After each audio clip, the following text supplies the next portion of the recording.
Welcome back to clean news Rajasthan. चलिए देखते हैं राजस्थान की 15 फटाफट बड़ी खबरों को। बल्ले बल्ले 16, 18, 19, 20 नवंबर को मिलेगी रोडवेज बस में फ्री की सौगात। राजस्थान रोडवेज की बसों में एक सप्ताह तक निःशुल्क यात्रा की जा सकेगी। इस संबंध में राजस्थान राज्य पथ परिवहन निगम मुख्यालय जयपुर ने बुधवार शाम को आदेश जारी किए हैं। आपको बता दें, ये सुविधा प्रतियोगी परीक्षाओं को दी जाएगी। राजस्थान कर्मचारी चयन बोर्ड जयपुर द्वारा 16, 18, 19 और 20 नवंबर कनिष्ठ अनुदेशक सीधी भर्ती परीक्षा 2024 का आयोजन किया जाएगा। इस भर्ती परीक्षा में शामिल होने वाले परीक्षार्थियों के लिए निःशुल्क बस यात्रा की सुविधा रोडवेज की तरफ से दी जाएगी। यह सुविधा पूर्व में बाद तक मिलेगी। ऐसे में प्रतियोगी परीक्षाओं को एक सप्ताह तक सुविधा मिलेगी। पीएम मोदी का राजस्थान को बड़ा तोहफा। पीएम मोदी ने कल राजस्थान को 3 प्रधानमंत्री भारतीय जन औषधि केंद्र का तोहफा दिया है। पीएम मोदी ने जयपुर में दुर्गापुरा रेलवे स्टेशन, बाड़मेर तथा फलना के रेलवे स्टेशन का प्रधानमंत्री भारतीय जन औषधि केंद्र का वर्चुअल शुभारंभ किया है। इस संबंध में अब आमजन को कम कीमत पर दवाइयां उपलब्ध हो सकेंगी। राजस्थान विधानसभा चुनाव में शाम 5 बजे तक करीब 64% वोटिंग। राजस्थान में 7 विधानसभा क्षेत्र झुंझुनू, रामगढ़, दौसा, देवली, ओनियारा, खीवसर, चौरासी और सिलंबूर के उपचुनाव के लिए बुधवार को हो रहे मतदान में 5 बजे तक करीब 64% मतदाता अपने वोट डाल चुके थे। चुनाव आयोग के आंकड़ों के अनुसार शाम 5 बजे दौसा में 55% मतदान, झुंझुनू में 61% मतदान, चौरासी में 68% मतदान, रामगढ़ में 71% मतदान, देवली ओनियारा में 60%, खीवसर में 71% और सिलंबूर में 64% मतदान अभी तक पड़ा है। कोचिंग सेंटर्स के लिए सरकार की नई गाइडलाइंस। कोचिंग सेंटर्स के लिए सरकार ने नई गाइडलाइंस जारी की है। केंद्र सरकार ने कोचिंग संस्थानों द्वारा 100% चयन या जॉब सिक्योरिटी जैसे भ्रामक विज्ञापनों पर रोक लगाने के लिए नए दिशा निर्देश जारी किए हैं। केंद्रीय उपभोक्ता संरक्षण प्राधिकरण के अनुसार कोचिंग सेंटर अब ऐसे झूठे दावे नहीं कर सकते हैं जो उपभोक्ताओं को गुमराह कर सकते हैं। राष्ट्रीय उपभोक्ता हेल्पलाइन पर प्राप्त कई शिकायतों के बाद सीसीपीए ने यह दिशा निर्देश जारी किए हैं। अब तक कोचिंग संस्थानों को 54 नोटिस जारी किए गए हैं और करीब 54 लाख रुपए का जुर्माना लगाया गया है। 12 घंटे होगी एनिमल एम्बुलेंस। पशुपालन मंत्री जोराराम कुमावत की पहल पर बढ़ेगा दायरा। पशुपालकों को बीमार पशुओं के उपचार के लिए अब सीधे पशु चिकित्सालय ले जाने की जरूरत नहीं है। राज्य सरकार की मोबाइल वेटरनरी यूनिट के जरिए अब पशु चिकित्सक सीधे पशुपालकों के घर पहुंच रहे हैं, लेकिन इस योजना का प्रचार प्रसार सही तरीके से नहीं हो पाने और चिकित्सा सेवा का समय सीमित नहीं किए जाने से ज्यादा रिस्पॉन्स नहीं मिल पा रहा। पशुपालन विभाग की मोबाइल वेटरनरी सेवा की शुरुआत मुख्यमंत्री भुजनलाल शर्मा ने फरवरी माह में की थी और इसके बाद पिछले माह पशुपालन मंत्री ने मोबाइल वेटरनरी सेवा के लिए कॉल सेंटर 1962 का लोकार्पण किया था। केवाईसी के नाम पर पैसे वसूलने पर भाजपाइयों ने जताया आक्रोश। जिले में खाद्य सुरक्षा लाभार्थी और बीपीएल परिवारों के लोगों से केवाईसी के नाम पर पैसे वसूलने से बुधवार को भाजपाइयों का आक्रोश टूट पड़ा। इसके बाद एक प्रतिनिधि मंडल ने जिला रसद प्रवर्तन अधिकारी सहीराम से मुलाकात की तथा इस पर आपत्ति जताई। इसके साथ ही एक ज्ञापन देकर दोषियों के विरुद्ध कार्रवाई करने की मांग की गई। जिला रसद प्रवर्तन अधिकारी सहीराम से मुलाकात के दौरान भाजपा जिला प्रवक्ता रोहित खत्री सहित भाजपाइयों का कहना था कि केंद्र और राज्य सरकार की मंशा है कि गरीब और वंचित लोगों को महत्वाकांक्षी जन कल्याणकारी योजनाओं का लाभ मिले, लेकिन कांग्रेस मानसिकता वाले लोगों को उन योजनाओं का लाभ आम जन तक नहीं पहुंचने दे रहे हैं। जल जीवन घोटाले में हाईकोर्ट ने ईडी को पार्टी बनाया। जल जीवन मिशन घोटाले से जुड़े मामले में जिस याचिका पर हाईकोर्ट सुनवाई कर रहा है उसमें ईडी को भी पार्टी बनाने की मांग की गई थी, जिस पर राजस्थान हाईकोर्ट ने कल अहम फैसला देते हुए सुनवाई के दौरान ईडी को पार्टी बनाया।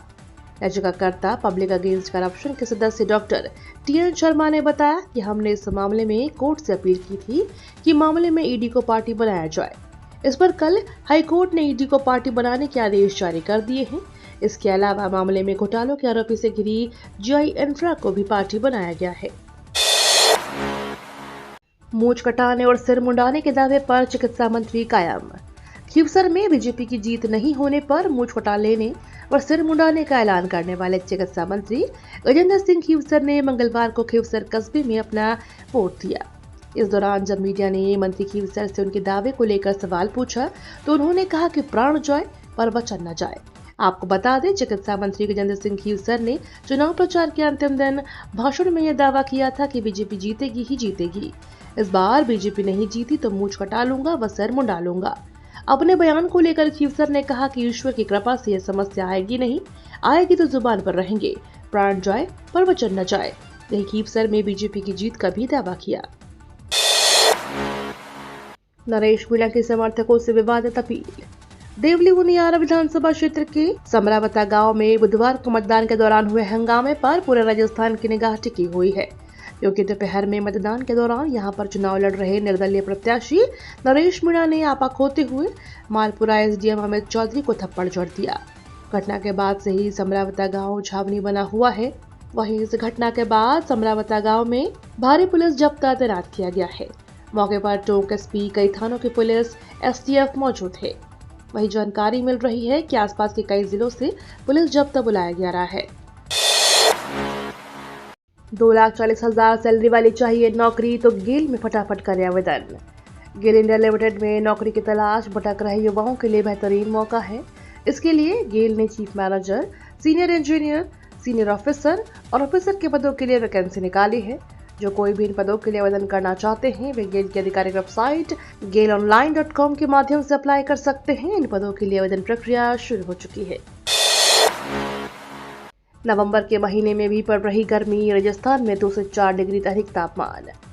राजस्थान के कई जिलों में तापमान में गिरावट दर्ज हुई है, लेकिन यह गिरावट नवंबर महीने के हिसाब से ज्यादा नहीं है। जबकि नवंबर महीने में तापमान इतना घट जाता है कि ठंड का मौसम पूरी तरह से दस्तक दे देता है, लेकिन इस साल ऐसा बिल्कुल नहीं दिख रहा। नवंबर महीने के दूसरे सप्ताह के मध्य भी राजस्थान समेत देश के अन्य राज्यों में ठंड ने दस्तक नहीं दी है। दिन और रात दोनों समय गर्मी का प्रभाव दिख रहा है। देश का सबसे ऊंचा 6 फीट का करमदेव बना आकर्षण का केंद्र। जिले के पुष्कर में चल रहे पशु मेले में देश का सबसे ऊंचा 72 इंच यानी 6 फीट का घोड़ा आकर्षण का केंद्र बना हुआ है, जिसके लिए इस अंतर्राष्ट्रीय पुष्कर मेले में 11 करोड़ की बोली लगी है। इस मेले में लेकर आए पशुपालक का दावा है कि देश का सबसे ऊंचा घोड़ा है। इस घोड़े का नाम करमदेव है। घोड़े में मारवाड़ी नस्ल की अपनी अलग ही पहचान है। उसकी ताकत, रफ्तार, सुंदरता और कदकाठी का हर कोई दीवाना है।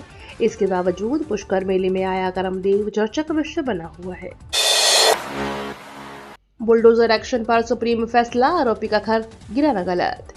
देश में संपत्तियों के ध्वस्तीकरण अभियान से संबंधित अखिल भारतीय दिशा निर्देश तैयार करने के मुद्दे पर उच्चतम न्यायालय ने कल बुधवार को फैसला सुनाया। सुनवाई करते हुए कोर्ट ने कहा कि आरोपी होने पर किसी का भी घर गिरा नहीं सकते। सख्त रुख अपनाते हुए अदालत ने कहा कि किसी भी कीमत पर जिम्मेदार अधिकारियों को बख्शा नहीं जाएगा। बुलडोजर जस्टिस स्वीकार्य नहीं है। यह फैसला न्यायमूर्ति BR गवाई और न्यायमूर्ति KV विश्वनाथन की पीठ ने सुनाया। कोर्ट ने कहा कि कानून का पालन करना अनिवार्य है। देश में कानून का राज होना आवश्यक है। एक सदस्य आरोपी है तो सजा पूरे परिवार को नहीं मिल सकती। वहीं कोर्ट ने कहा कि कानून का उल्लंघन है। बुलडोजर एक्शन, प्रशासन कानून से बड़ा नहीं हो सकता। 220 करोड़ से बनी राजस्थान हाई कोर्ट की नई बिल्डिंग 3 साल में हुई जर्जर। जोधपुर में राजस्थान हाई कोर्ट की नई बिल्डिंग करीब 220 करोड़ रुपए की लागत से बनाई गई थी। हालांकि पिछले 2 साल से आए दिन बिल्डिंग की जर्जर होकर टूटने की घटनाएं सामने आती रही हैं। अब इनको लेकर हाई कोर्ट की नई बिल्डिंग को बनाने वाली कंपनी पर केस दर्ज हुआ है। जानकारी के मुताबिक पाल रोड रजत एन्क्लेव में रहने वाले शरद जोशी की तरफ से कंपनी के अधिकारियों, कर्मचारियों और ठेकेदारों पर लापरवाही बरते जाने को लेकर केस दर्ज करवाया गया है। इसको लेकर कुड़ी भक्तासनी पुलिस ने मामले की जांच शुरू कर दी है। उत्तर भारत में बढ़ा कोहरे का असर। नवंबर माह के दूसरे सप्ताह में ही समूचे उत्तर भारत में कोहरे ने अपना असर दिखाना शुरू कर दिया है, जिसके बाद भारतीय रेलवे अलर्ट मोड पर आ गया है। उधर पश्चिम रेलवे की ओर से सर्दी व कोहरे के मौसम में संरक्षित रेल संचालन के लिए विशेष अभियान चलाया जा रहा है। पैसेंजर व गुड्स ट्रेनों में फॉग सेफ्टी डिवाइस स्थापित करने का कार्य तेजी से जारी है। इसके साथ ही रेल संचालन से जुड़े कर्मचारियों को विशेष निर्देश के साथ साथ बाधा रहित ट्रेन संचालन के लिए आवश्यक उपकरणों के उपयोग के निर्देश दिए गए हैं। ये तो थी राजस्थान की बड़ी खबरें। रोजाना सबसे पहले अपडेट पाने के लिए क्लीन न्यूज राजस्थान को अभी सब्सक्राइब करें।